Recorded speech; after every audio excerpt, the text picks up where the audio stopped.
My battery's dead. Hey Phillip, you having car problems? Yeah, my battery won't work. You need a jump? Yeah. Alright, I'll help you out.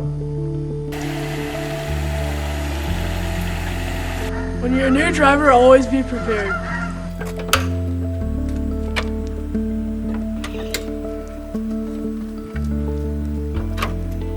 Rule 1, always carry jumper cables. Connect red clamp to good battery. Connect red clamp to bad battery. Connect black clamp to good battery. Connect other black clamp to the other black terminal on the bad car. Never touch the jumper cables together.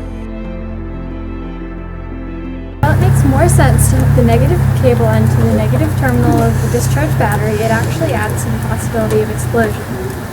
Approximately 19% of car battery-related accidents from 1993 to 1994 were caused by people improperly jumping their car.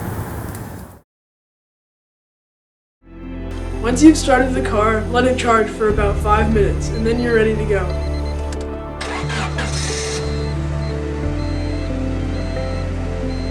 Now that you're all charged up, disconnect the cables in the opposite order you put them on. If you follow these simple rules, then you'll be prepared if your car battery ever dies. Just remember the most important rule. Never touch the clamps together. Ah!